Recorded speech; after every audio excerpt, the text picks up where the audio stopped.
if somebody says, because people like to say whatever on the internet. Of course. Somebody says the Yu-Gi-Oh card game is dying. The Yu-Gi-Oh game had a terrible year. What does the data tell you? Is that right? I mean, the data that I'm looking at does not say that. I'll say that, yeah. Hello, everyone. It's Dylan from Yu-Gi-Oh! Everything, and welcome back to another Yu-Gi-Oh! Discussion video. Now, this is a video that we did like 4 or 5 years ago. It may have even been before COVID. It might have been. To be honest with you, where we took a look at Konami's financial reports, along with some other stats. We're going to be showing you the top 10 best-selling card games in Japan in the month of January for 2025, which of course just happened. And we're going to be trying to figure out how Yu-Gi-Oh! Seems to be doing from a sales perspective. And of course, I had to bring in the expert. You guys have been asking for years. Financial guru Cal is back. Cal, how you doing, man? I'm doing well. I'm glad to be here. Happy to be here. You know, excited to kind of look over the numbers a little bit and, see what's going on in the world of Konami. Yeah, no, and we're going to jump right into it. I've said it before. Forbes named him 30 under 30. That was a while ago. He's because I'm 31. no longer under 30. Time flies fast. Make sure you cherish it, ladies and gentlemen. Swing and a miss on them putting me on that list. That's right. You're just ineligible now. So we're going to be showing some of the reports on screen, and there's a lot of people watching, including myself. We're not big like financial data numbers people. You are an accountant. You're in finance. I live in Microsoft Excel. Right. So this is your language. All memes aside, this is what you do professionally. It is, yep. So we're taking a look at Konami's 2024 sheets here. Yep. I've seen a lot of people, terrible year for Yu-Gi-Oh! Yu-Gi-Oh! Is dying. Based on what you're seeing in the data, what do you make of that, and how do you think Konami is doing in the digital entertainment sector, which that is the sector that pertains to Yu-Gi-Oh! Yeah, the digital entertainment is the card games, the video games, the mobile games, whatever it might be. I mean, they're making a lot more money than they were last year, because I think they reported on a September 30th basis as their fiscal year. I mean, they're up a ton, especially in like external customers. So I think that's a good thing, whether it be strictly Yu-Gi-Oh! Or all maybe another Konami product is really rising it up. I mean, from all the numbers here, there's nothing to show, at least revenue-wise and even profit-wise, that they're doing poorly, that Yu-Gi-Oh! Would be doing poorly. Yeah. And, I mean, I don't know how in-depth you want me to go to just in this spot in general with revenue, but, like, the United States is also the second biggest revenue stream for Yu-Gi-Oh! Or for Konami. Only beyond Japan. Yes, of course, and yes, right, domestically, obviously in course. Japan, it's a lot higher. It's massive, but it should be, and it does also take into account that there's a lot of things that they have in Japan that they don't necessarily bring to the States, correct, or any other country for that matter. Yeah. So that's something that will affect it as well. But I mean, even without bringing what we're in our second Rush Yu-Gi-Oh! Show and the Rush games not in the United States, and the United States revenue is still growing. So to me, it speaks volumes of if you have two shows that you have a game which could definitely bring in a lot more revenue if they brought it to the States and it was a more accessible thing for, people like us sitting over here. Yeah. I think that would bode even better for them. But I mean, you can't say that the company as a whole is doing bad or that Yu-Gi-Oh! Is doing bad, because in Japan, the growth is much higher than everywhere else. Yeah, year to year, and we'll show you the numbers. America went up a little bit. Japan, it went up like 23,000 yen. I don't know what the actual abbreviation is. It's probably it's in millions. Okay, so it's in millions. So is that 23 million yen? No, it would be 23,000 million. Oh, if you put it in that perspective. Okay. That's so a lot. 23 billion. Yeah, okay. Yen, right, and yen to the USD, yen, right, yes. Of course. So 23 billion yen. Yeah, yes. Okay. All right, thank you. Now, the year-to-year growth is there for United States as well. And we're going to, of course, get to the top 10 card games sales-wise in Japan. Do you think because the year-to-year growth was so much larger in Japan, I mean, that could be because Rush Duels exists in Japan as its own product, and spoiler alert, that is a top 10 selling card game in Japan, and it has been for a while. Like, Rush Duel Yu-Gi-Oh! Has shown up in the top 10 many, many times, month, even this last month, which we're going to get to. So, like, I look at all this, and they're so far behind now. If they wanted to bring Rush outside of Japan, like, they would need to release massively large sets in order for the card game to catch up to where it is. Like, they're very far behind. The only way that we can experience it as Americans, Europeans, Australians, wherever, is through Duel Links. Yep. And, like, that kind of stinks. It limits Do you it a think lot. the growth attributed could be because of Rush, partially? Well, absolutely. I think that if it's a game that has been month after month a top 10 seller in Japan, I mean, how would it not just be even better if he was in the United States as well? I mean, domestically, it's still selling in the top 10 alongside the Yu-Gi-Oh card game, which I believe is number 2.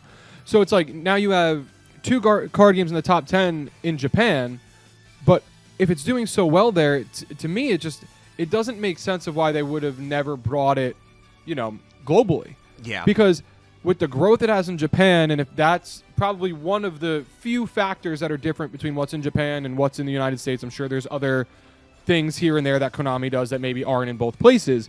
But this is a top 10 card game in the country. Yeah.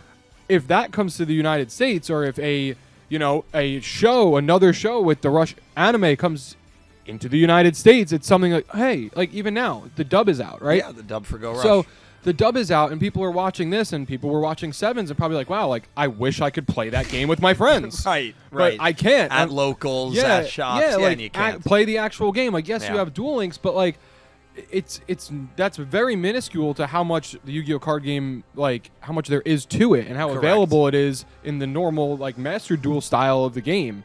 So I think that that could attribute to it a lot, to the fact that the growth in Japan is so much higher than basically everywhere else. Correct. So, I mean, I agree with everything you said. If somebody says, because people like to say whatever on the internet, Of course. somebody says the Yu-Gi-Oh card game is dying, the Yu-Gi-Oh game had a terrible year, what does the data tell you? Is that right?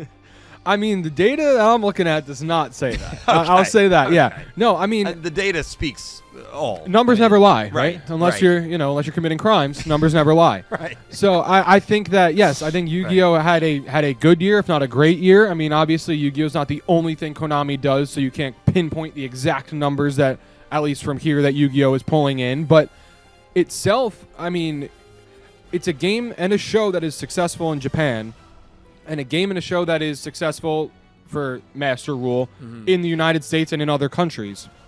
To me, it makes no sense why the Rush game still hasn't gotten here yet. And yes, it would take a little bit now to catch up with the new summoning methods all being added in, but they're not necessarily new, right? In a sense, like besides outside of Maximum. I would say outside of Maximum, Correct, yeah. there are summoning methods that are done probably just a little bit differently because it's Rush than it would be in the Master Rule. So it's something that people that know the game can pick up fairly quickly. I don't think it would be a very difficult barrier of entry to be like, hey, we're going to release these cards with the Go Rush anime. Maybe even, they still have the opportunity. Like the dub just came out here. Yeah. And I know Sevens went through the whole show. It never came here, but you add that in maybe after the first arc or the first season of Go Rush, and you're like, hey, we're bringing it to America, right? Yeah. Their numbers are only going to get better. I'm in full agreement. So it makes no sense. To me, it doesn't make sense. And I mean, the company's doing well, so I can't say they don't know what they're doing. Right. But at the same time, I feel like the opportunity cost. You're missing a pretty large, substantial fan base of the game and audience that could just be giving you even more money. Right. Yeah. Yeah. I totally get what you're saying. I want to show you guys the top 10 trading card game sales for January 2025. Pokemon being number 1 is not really too shocking. No. This is in Japan only. I will reiterate, this is not international. This is not worldwide. This is Japan only. The Yu-Gi-Oh card game is number 2. That is another very strong showing for them. You have One Piece, Duel Masters, Disney's Lorcana, Wace Schwartz, Shadowverse, and then the Yu-Gi-Oh Killer. And then number 8, Yu-Gi-Oh Rush Duel. And, this is a game that has shown up on the top 10 in terms of sales in Japan for many, many months. You can go back and look at the data. Rush Duel is usually there. It's still there, so they're showing some longevity here. It wasn't just a flash in the pan. This is a game that is still I would argue, in its infancy. It's only been out for about 5 years now. Rush Duel, top 10 in sales. I mean, that is significant to me. And I think it speaks to the data that Konami is obviously doing very well. And you saw such an increased revenue growth in the digital entertainment sector from 2023 to 2024. Obviously, that's not all because of Rush Duel, but the one thing that their Japan market has that the other markets don't have is that secondary Yu-Gi-Oh game that is clearly selling very well, being in the top 10. So, you know, you look at just the financials, you look at how well Rush has done in Japan, especially being a newer card game.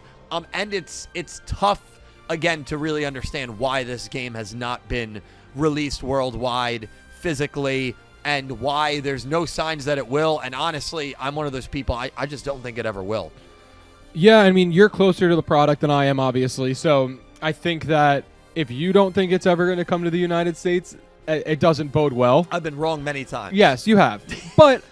But you at least can base it off of some pretty good knowledge, you know. And like you said, the game's been out for 5 years now. You have this big North American audience. Why aren't you utilizing that? Right. You know, does the expense of, you know, moving stuff over to North America that big? I mean, you do it already for Master Duel, right? So to me, it doesn't really make sense. And as someone just looking at it strictly from a business side, I would be like, hey, let's make this more well known. And if the game is picked up in America and the kids and the adults and whoever wants to play it like it, I mean, it just makes it makes no sense why you wouldn't at least give that a try, right? Because the shows are being dubbed and shown in America, doing that, and if they're doing well and streaming services are picking them up, I don't know. To me, it's you're kind of limiting yourself. It's like, hey, you know, we could make more money, but we're going to choose not to. Yeah. That's basically what it looks like. No, it is what it seems like. And it's a very interesting decision. And you know, I mean, I wanted to do this video not only because I've seen so many people throughout 2024 talk about how bad of a year it was for Yu-Gi-Oh! And I was like, I think this would be a good time to bring this segment back where we bring in the financial guru. You go over the reports to see if there's any data that backs up the doomsaying in the digital entertainment sector. And there isn't. But it'll be really interesting to see what happens next with this franchise on the game and especially the anime side as well. But ladies and gentlemen, I want to thank you all so much for watching. Leave all your thoughts down below. The financial guru has returned. A pleasure. Yes, a pleasure to be of course. Here. Thank you so much. I will talk to you all down in the comments. Thank you, Cal, and thank you all so much for watching. And I hope you have an amazing day. Take care, guys. See ya.